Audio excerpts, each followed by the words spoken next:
the emergency. I need an ambulance here. I just tried to get my 3-year-old up, and he's not breathing at all. It is just before 10 o'clock at night in Canton, Ohio, when police and paramedics are dispatched to a home after a frantic emergency call, reporting that a 3-year-old child is not breathing. By the time first responders arrive, the situation is already dire. Allman. Mercy. Mercy. Got a 2-year-old What's that? We have a 2-year-old dead child in the back. We're doing CPR. Okay. Medics rush inside and begin life-saving efforts, while officers secure the scene and try to understand what exactly has happened. Yes.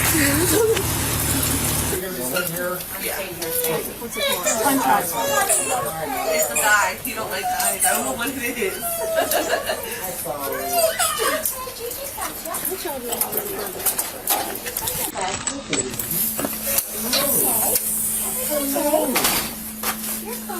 Okay. So we are ready whenever they are. Okay. Are you ready, babe? Okay, come on. Get some shoes, ma'am. Oh, I stand by the There ain't door. no snow outside. So No, but it's wet. but that's it might not work.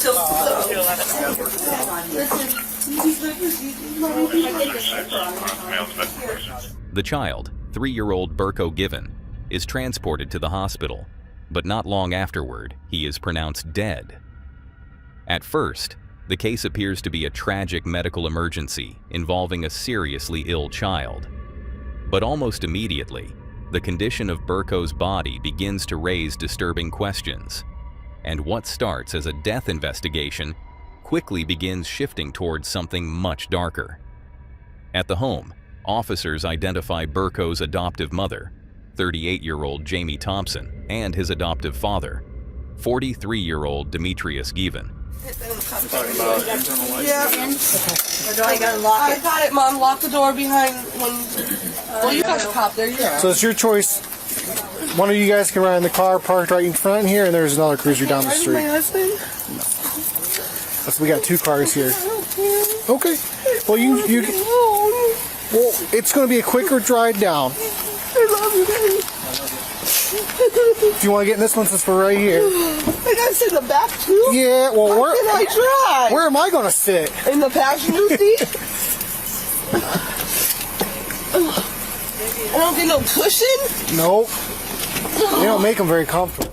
Investigators decide to bring both of them to the station for questioning, because from the very beginning, the child's physical state suggests that this is not going to be explained away easily.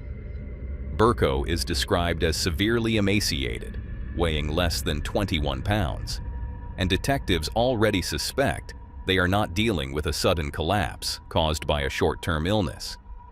Instead, they are looking at a child whose condition appears to have deteriorated over a much longer period of time. When detectives sit down with Demetrius, they begin with the basics, asking him to explain, in his own words, what happened that night. I had noticed my son wasn't breathing Wait, when did you notice that? when I went in to check on him for the night before I took it out. About what time was it? Maybe about 8-ish. Somewhere around here. He says that he went to check on Burko before going to bed, noticed that he was not breathing, tried to resuscitate him, and then called 911. At first, his account sounds like the kind of explanation officers hear in medical emergencies. But as detectives begin asking follow-up questions, the inconsistencies start to appear. He ate, When's the last time? but he didn't gain weight. How many times a day does he He eat? eats like 5 times a day. Did you think something was wrong with Burko? Well, beforehand, no, not really. They knew, Who's they? the doctors. And we knew something was wrong too, but he just wasn't getting the help that we needed, you know? I mean, did you ever call for an ambulance or anything to check him out? No, we didn't have to, you know? He wasn't. What do you mean you didn't have to? He was fine. Here's what I'll tell you. Your kid is dead. I know this, sir. Listen. What do you mean, man? Here's what I'm going to tell you. Look at that. Look at that f***ing picture. You know how much he weighed? Less than 21 pounds. Wait, man. Okay, so you got a phone, dude. You can call 911. You can get help. You starved that kid to I death. didn't starve him. What do you mean? You didn't feed him. Yes, I did. I If thought that he was kid starving, ate, dude. he wouldn't look like that. He ate. He ate, man. He had a condition, dude. So this is the day. He ate, man. Okay. He fucking ate, dude. He insisted that doctors were aware of Burko's condition and that they had tried to get him help, even involving CPS at one point so that the family could get assistance navigating the child's medical issues. In his version of events, this is a family struggling with a complicated condition, not a case of abuse or neglect.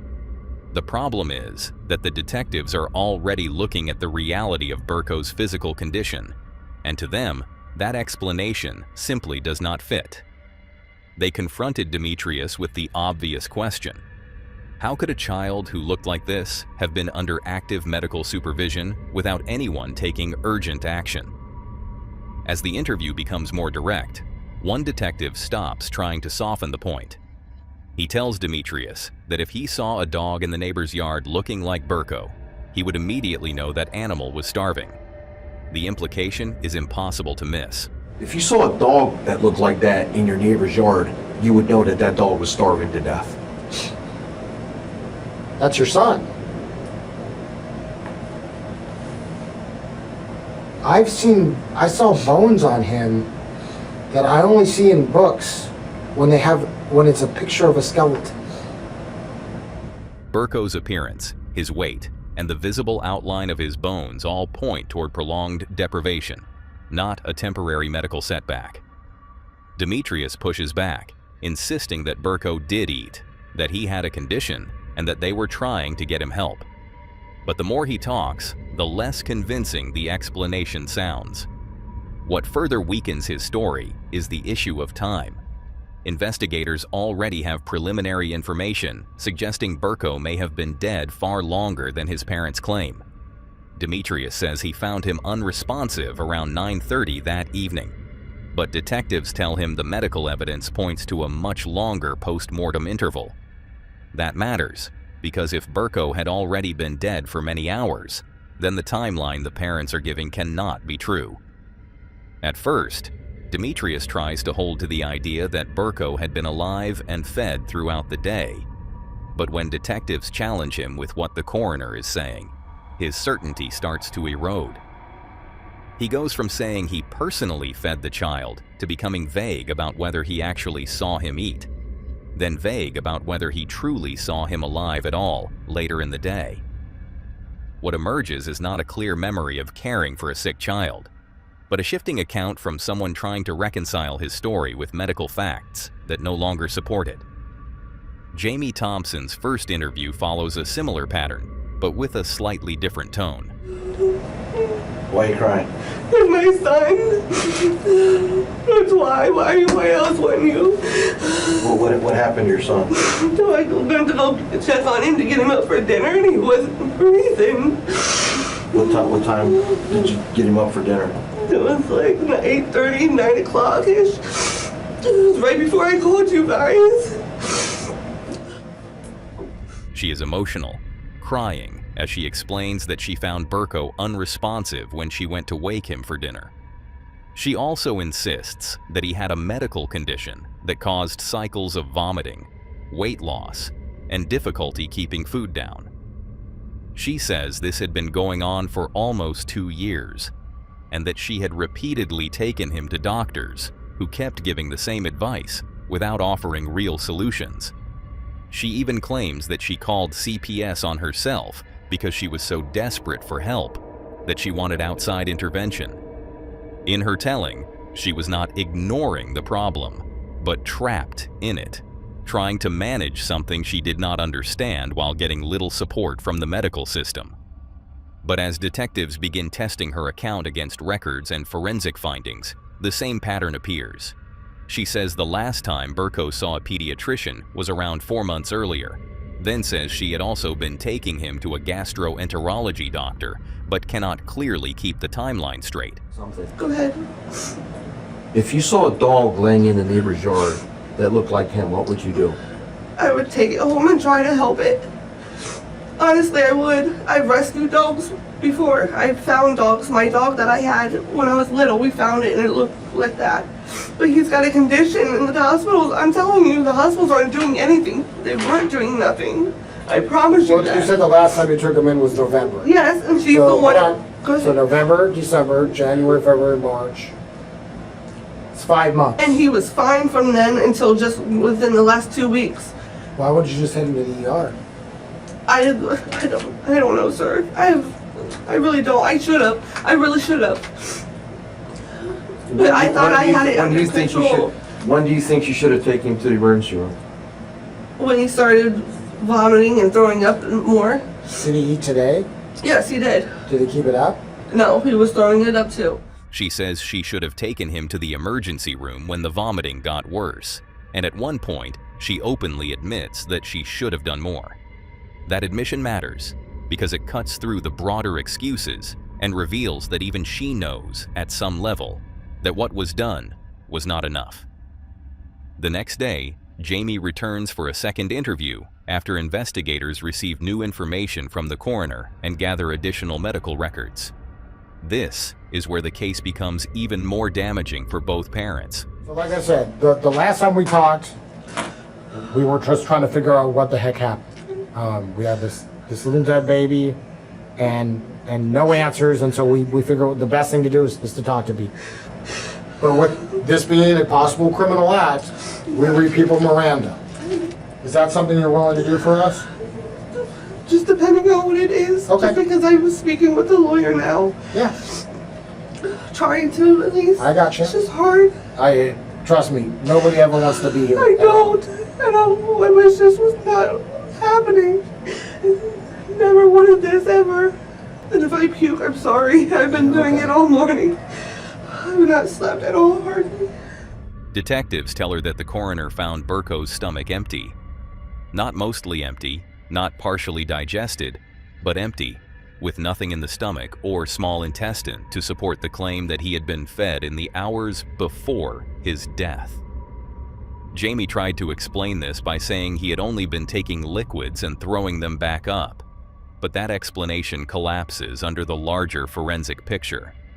The coroner's estimated time of death places Burko's death approximately 12 to 24 hours before police were ever called, which means he had likely been dead long before Jamie said she found him unresponsive. The more detectives confront her with these findings, the more her story begins to shift. She starts referring to what her daughter told her about feeding him rather than what she personally saw. She says she heard him, saw him up briefly, and had her daughter lay him back down around 6 p.m. But the certainty that was present in her first interview is gone. Then detectives confront her with one of the most damaging parts of the investigation: the medical records. Over a period of 15 weeks, Burko had 12 scheduled appointments, and only 3 were attended.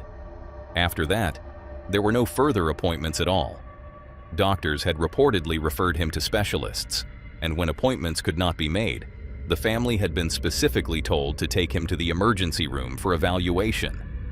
Jamie did not do that. Instead, the child remained at home as his condition worsened. Faced with that reality, she breaks down and says she wishes she had handled it differently.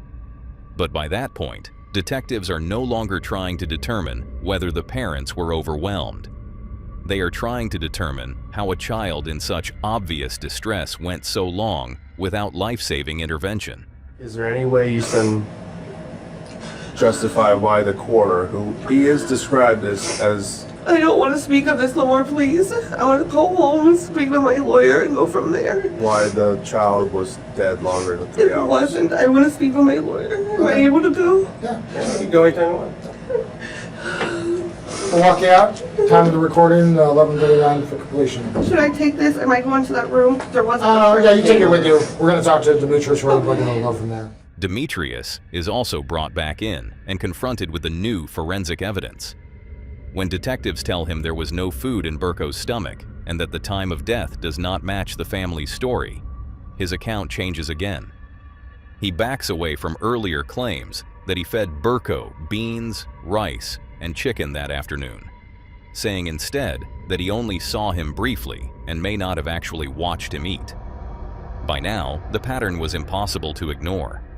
Both parents had given timelines that made it sound as though Burko was alive and being cared for until shortly before 911 was called. But the medical evidence points in a completely different direction. It suggests that by the time they finally called for help, Burko had already been dead for hours and had not been receiving the nutrition or medical intervention they claimed. What makes the case especially devastating is that, according to detectives, there had been repeated opportunities to save him.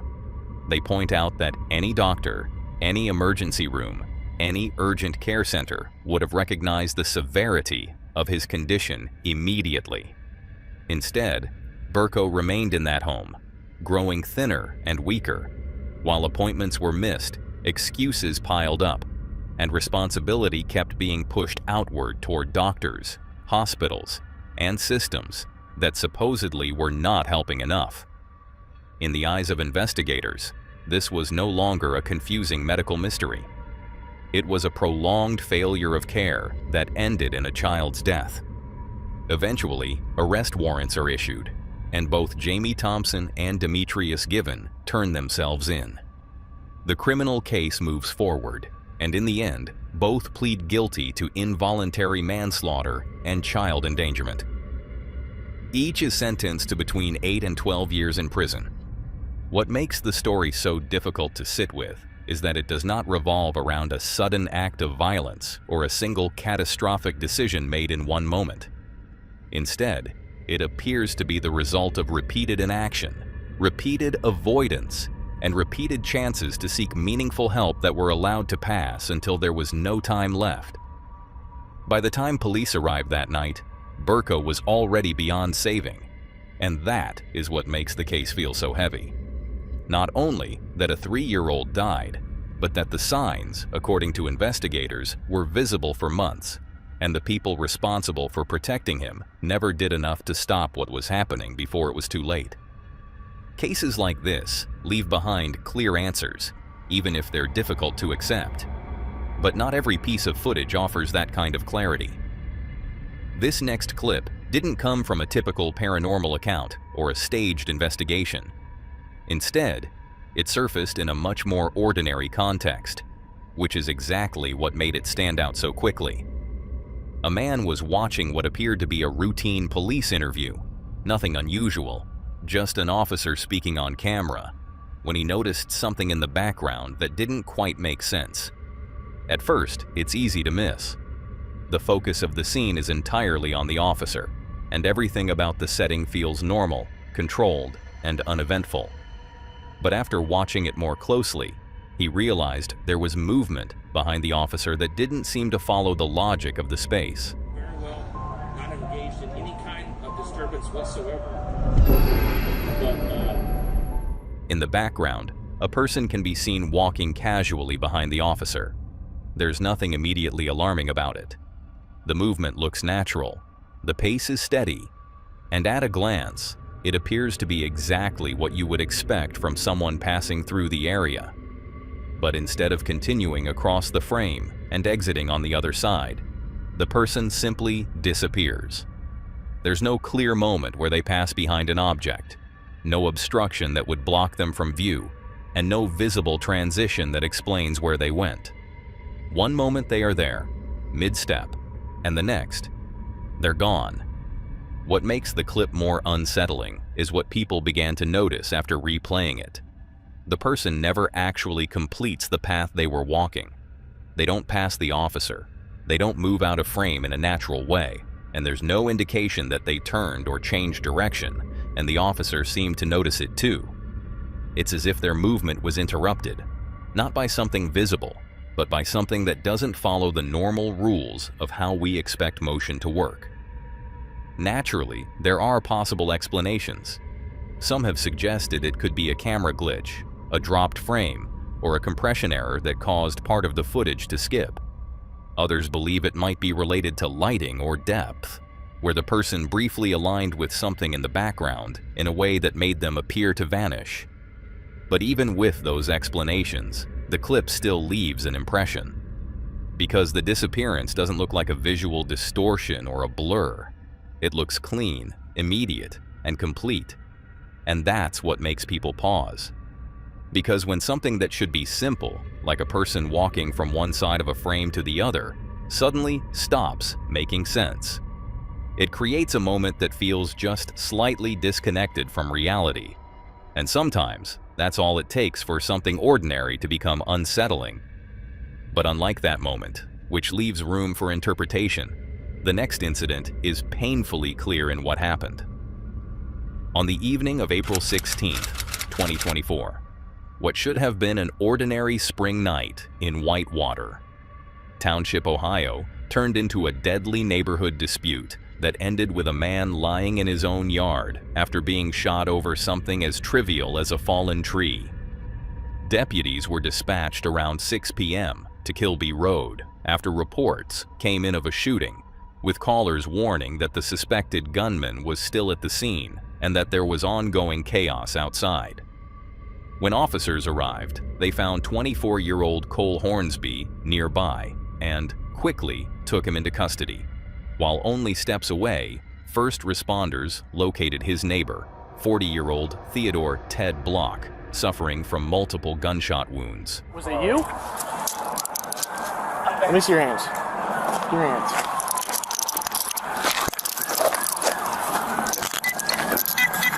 Got him? Yeah.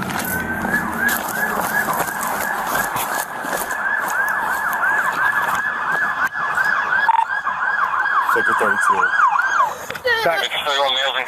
Is he breathing? We're gonna with the squad's en route. The squad's en route. Is this your husband? No, Who is my it? stepdad. Is he Okay, just breathing? hang out there for 1 second, Is he okay? breathing? I'm gonna check him real quick, all right? Just hang out right there, okay? He was pronounced dead at the scene a short time later. Court records and later reporting showed that Block had been shot in the back 12 times. Where's the gun at? Where's the gun at, man?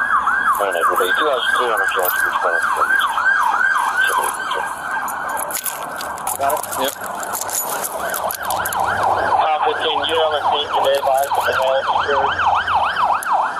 Major 31 males in custody. Male is in custody. At 1822, we've got a supervisor en route, and squad has been advised to respond in. Which car are you? It's mine.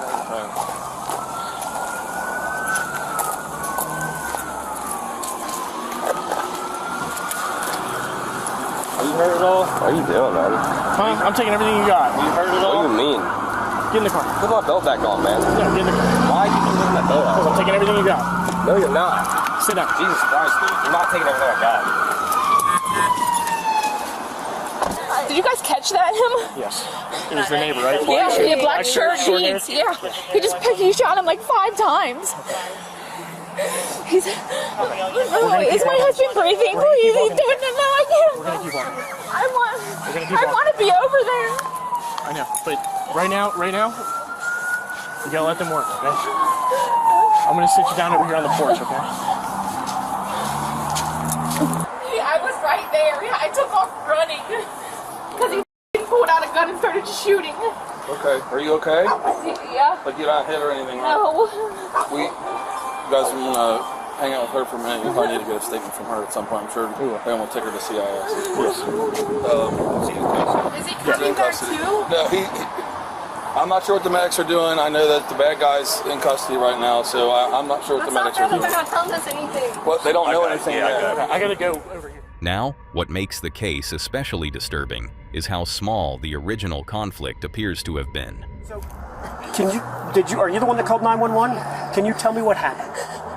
We heard a gunshot. We went over there. The neighbor came outside, and I came outside. My husband was cutting the tree that fell. Okay. And he went over there and told him to put the gun away. He doesn't need a gun because he came over here. We called the cops on him once before. He came over. He threatened to.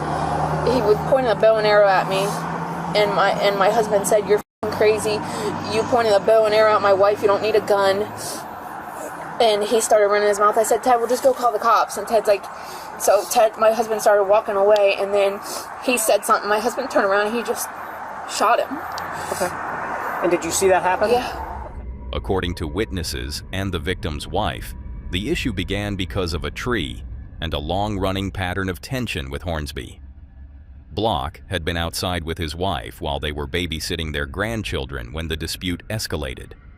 Witnesses said Hornsby approached during the argument while armed, and that Block was not carrying any weapon. At some point, according to the sworn affidavit later described in court coverage, Hornsby told him, "Take this B," and then opened fire. His wife said Ted had been trying to defuse the situation and was walking away when he was shot. Body camera footage from the response captures the confusion and horror in the immediate aftermath. Officers move quickly to secure Hornsby while members of Block's family gather nearby, trying to understand whether Ted is still alive. His wife, shaken and struggling to process what she had just witnessed, explains that earlier that evening they heard a gunshot, went outside, and saw Hornsby with a weapon. Ted told him to put the gun away and tried to keep the situation from getting worse. But the argument continued, and then, in an instant, Hornsby fired. Going into a yard to cut down a dead tree and have your neighbor come out and shoot you. Is that what happened? She says, I think his name is Mark. Apparently, So there's this tree right here. this tree here is in their yard. He was going out to cut it down because you can see it's dead. And the guy came out, and I guess in the past, he's tried to hit her with a bow and arrow. Well, today he came out and started a fight, according to his wife. She came out to find out what's going on. His wife came out to find out what's going on, and he went and got a gun. And he said, put the gun away. This isn't anything you need a gun for. Right. And then he shot them, I guess, 3 times from what she said. And she's the one that called 911. And she said, I don't know where his wife went. Is she still there? And I'm like, She saw the whole thing? She did. Yeah, and she called 911. Investigators soon began piecing together a clearer picture of the shooting. Reporting on the case later stated that Hornsby had been firing a large muzzle-loader rifle off his porch before the confrontation, and that Block confronted him over the danger and the disturbance. The argument escalated. Block threatened to call the police, and as he turned to go back toward his own home, Hornsby shot him repeatedly from behind. Ready? I'm gonna help you walk since you have your hands behind your back, so in case you fall forward, you don't fall on your face, okay? Nope. So, department policy. I'm gonna come back out and grab your stuff here in a second. It's like your phone, wallet, keys, stuff like that, okay? What did you say your name is again? Malone. Malone. Oh, it's Malone. Yeah. You know this song? A lot of them, yeah.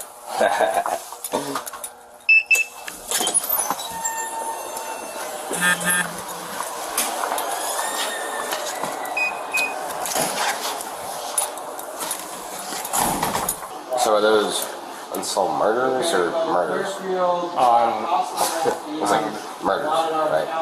I would assume it's like murderies. maybe. At trial, a forensic expert testified that while Block was already lying face down on the ground, another shot was fired into the middle of his back, a detail that further undercut any later attempt to frame the killing as self-defense. That final point became central once the case moved through the courts.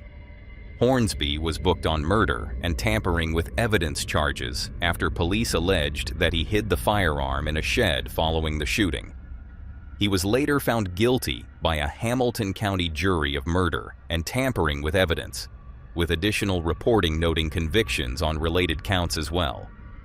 Prosecutors argued that the killing was entirely preventable, that Theodore Block was unarmed, and that there was no legitimate basis for self-defense. In early 2026, Hornsby was sentenced to 24 years to life in prison, with the judge imposing the maximum allowed sentence. What makes this case linger is not only the brutality of the shooting, but how senseless it was. Theodore Block was a husband, a father, and a grandfather who, according to his family, had simply been trying to protect the people around him from an unstable neighbor. Instead, a dispute that should have ended with nothing more than a call to police became a fatal burst of violence in front of his wife and within sight of his family. And that is what makes the footage and the aftermath so difficult to shake. Not just that a man was killed, but that he lost his life over an argument so petty that it never should have come close to ending in murder. Now, while that case was driven by anger and escalation, the next one begins with something far more uncertain. It's an unsettling 911 call that dates back to 2021, yet even now, it continues to disturb people who come across it.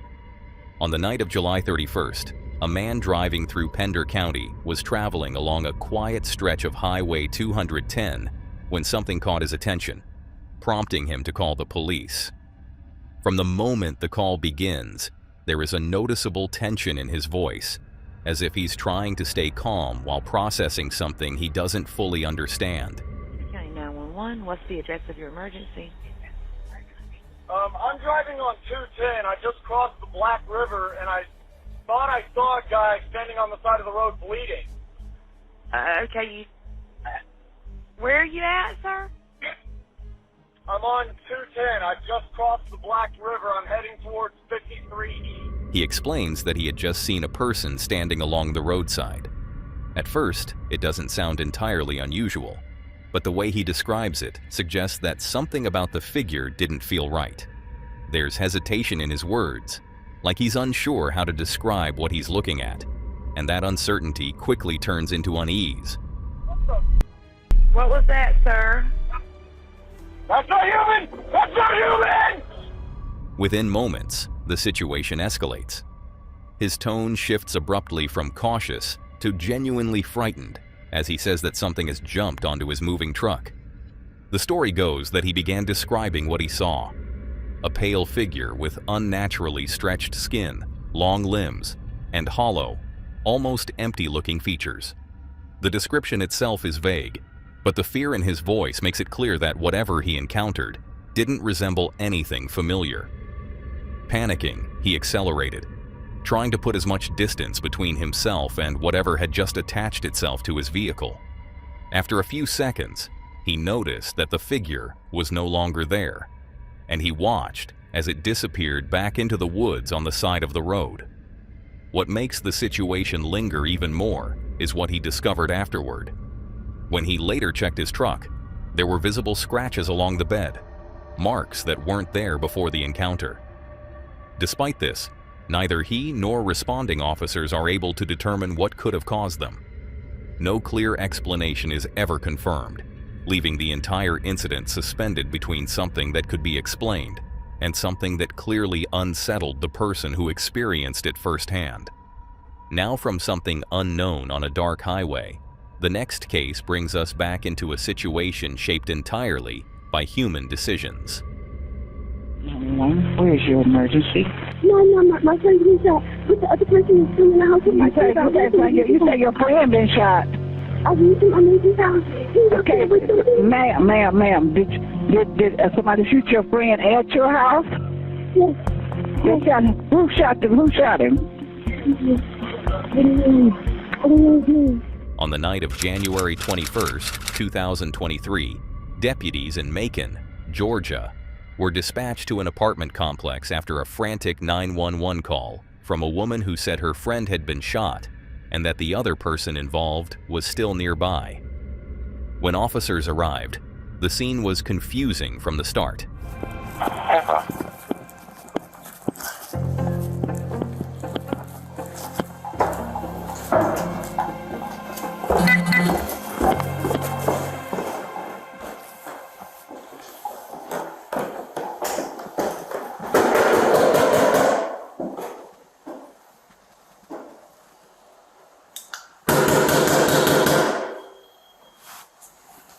Dispatch, call him back and tell him at 208D.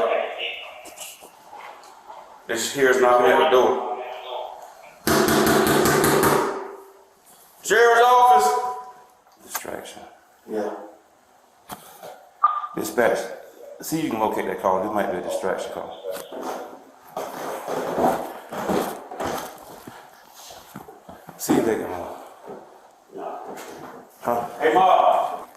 made contact with the caller. She's not answering the phone. Knock on one of these doors, see if they heard a gunshot.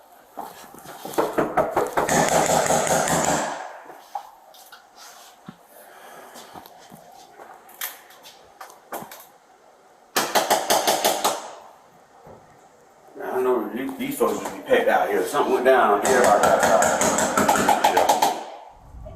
No one answered the front door. The caller was not immediately visible, and deputies had to circle the building before finally making contact with 27-year-old Jada Simone Johnson, who told them a man inside her apartment had been shot. Hey, you stay here? Which apartment? It's upstairs, my friend. I think he did. Hold on, dispatch. We got a bounce with it. We got made contact with someone.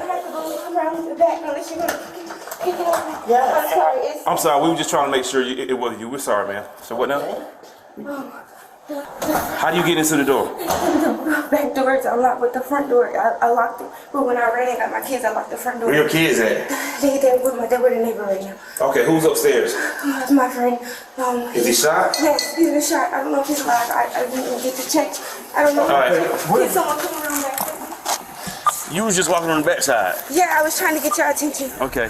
She led them through the back entrance, where they found 39-year-old Waymon Danzy suffering from a gunshot wound to the chest. Which way to get in? We gotta go. Yeah, come on. Show us around.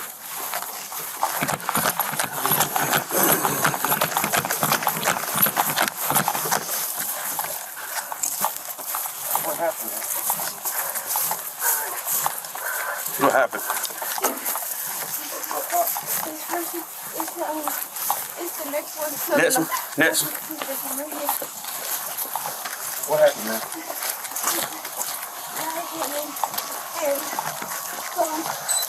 Yeah, I came inside? My friend was trying to fight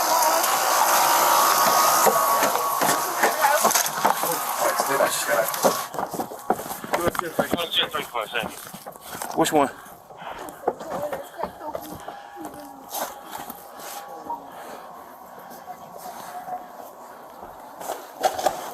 Sheriff's office. Sheriff's office. Stay back.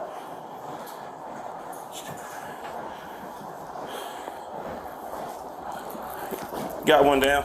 He was pronounced dead at the scene a short time later. Investigators would eventually conclude that this was not a random shooting or a sudden fight, but the collapse of a planned ambush that had gone disastrously wrong. Who are you? You live here? What happened? Hold on. Stay back. What happened? What happened, though?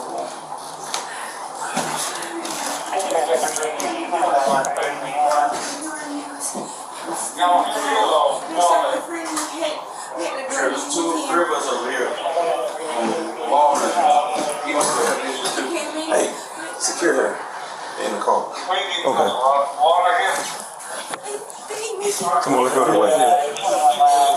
Go this way with me. Come on. I need you to go with me, man. I need some more. Why do I need to be secure? Man, just go with me. No, you're not. Just go with me.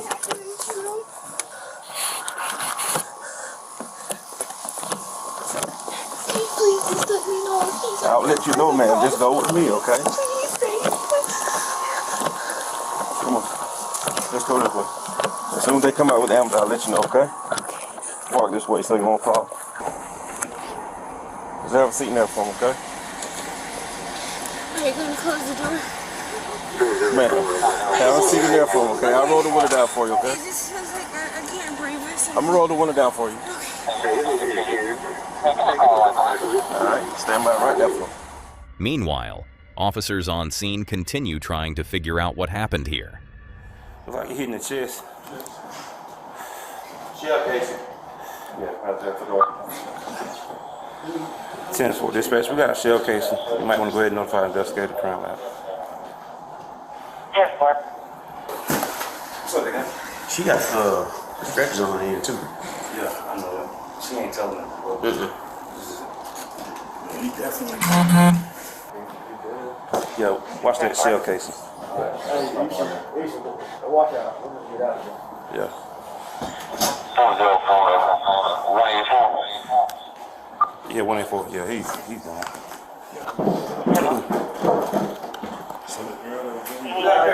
Her story ain't vibing. So, yeah, they not. Hey, you used to watch out. Yeah, just hold it right quick. I'm gonna call Kenny. Check it out here in the front of it. It's gonna be a crazy night.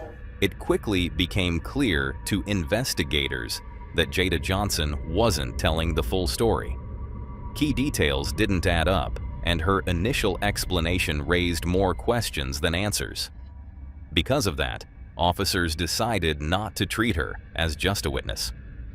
She was escorted to the police station, where she would undergo a much more thorough and formal interrogation. From the beginning, tell me everything from the beginning to the end again. You know, there'll be more detail and explain everything, all right?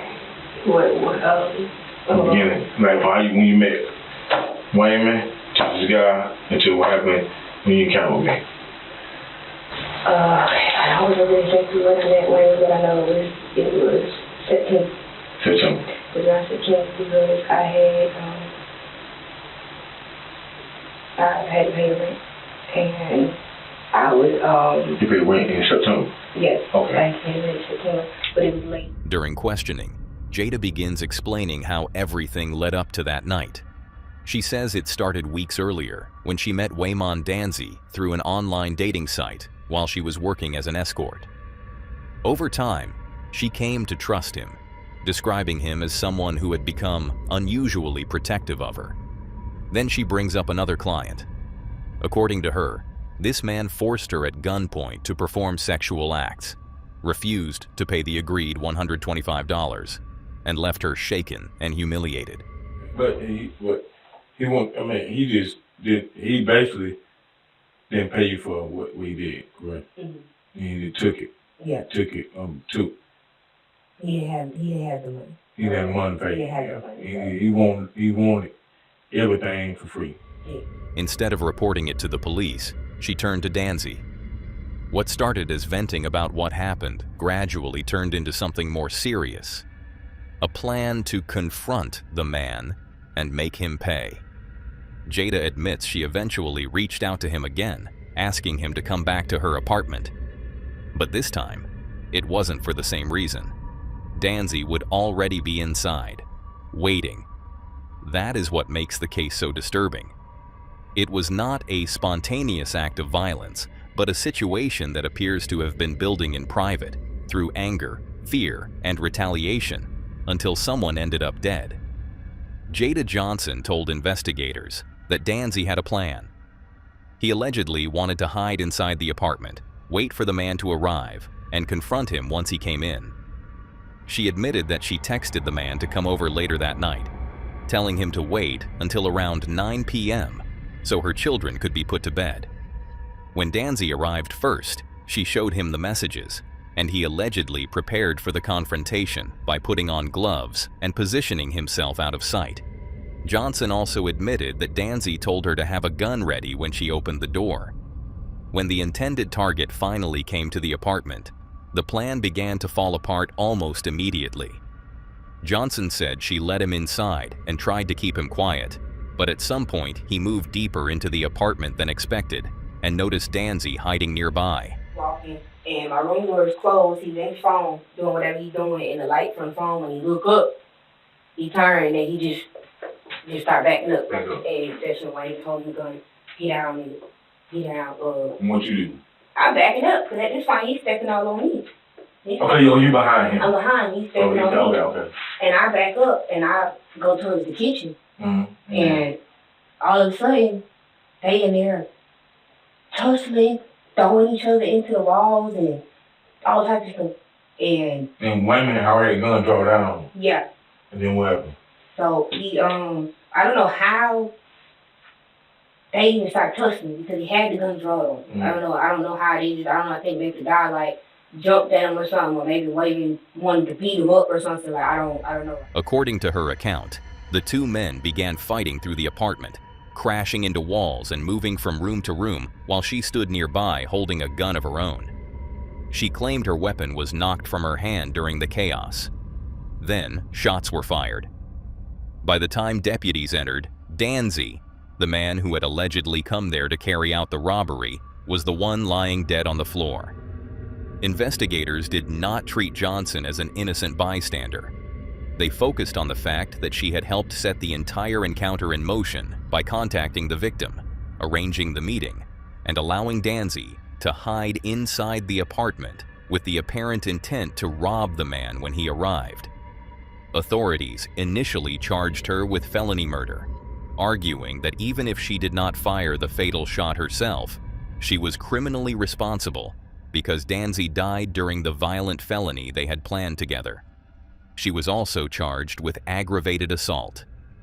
Later court reporting said the case became far more difficult to prove than it first appeared, in part because of the alleged prior sexual assault, questions of self-defense, and serious witness cooperation problems. In June 2025, prosecutors dropped the murder charge as part of a plea agreement. Johnson pleaded guilty to aggravated assault, and in early July 2025, reporting confirmed that she was sentenced to 5 years in prison, followed by 15 years of probation. She was also ordered to have no contact with the man she and Danzy had allegedly lured to the apartment. What remains unresolved is one of the most important parts of the case: the identity and legal status of the man who allegedly fired the fatal shot. Public reporting has named him as Sequan Ussery, but prosecutors also stated that he denied ever being at the apartment when Danzy was killed, and no public report appears to show that he had been charged in connection with Danzy's death at the time of that coverage. What makes the story so hard to process is how many layers of violence appear to sit underneath it. It begins with an alleged sexual assault, turns into a revenge plot, escalates into an armed ambush, and ends with the supposed accomplice dead on the apartment floor, while the person accused of setting the trap is left trying to explain how everything spun out of control. By the end, no one involved walks away cleanly. One man is dead, one woman goes to prison, and the central question that lingers over the entire case is whether this was revenge, self-defense, or simply a reckless plan that collapsed the moment real violence entered the room. And with that being said, we've come to the last case of this video. Not much is known about this case, and that lack of context only makes it more difficult to interpret. The footage itself is brief, offering just a small glimpse into what appears to be a much larger situation. But even in that short span of time, it manages to raise more questions than answers.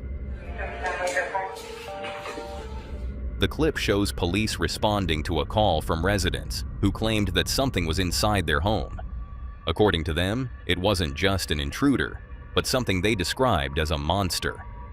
While the claim itself sounds extreme, officers still treat the situation seriously enough to respond and investigate. Upon arrival, they begin clearing the house methodically, moving from room to room while the homeowners remain outside, waiting and watching as the search unfolds. Inside, the atmosphere appears tense, not because anything has happened yet, but because of the expectation that something might. Each room is checked carefully, with officers maintaining caution as they move deeper into the house. For a while, nothing is found that would immediately confirm the call. But then, the situation takes a sudden turn. As one of the officers opens a closet door, something appears inside. For a brief moment, a face is visible, positioned in a way that suggests it had been there, waiting. The appearance is sudden enough to cause an immediate reaction, and the officers respond by warning whatever is inside not to come out. The tension peaks in that moment, but before anything else can unfold, the video cuts off. There is no resolution shown, no confirmation of what was actually inside that closet, and no follow-up that clearly explains what happened next. And because of that, the clip remains open to interpretation. Whether it was a person, a misunderstanding, or something else entirely, the lack of closure is what makes it linger. Because sometimes, what makes something truly unsettling isn't what you see, but what you're left without an answer for.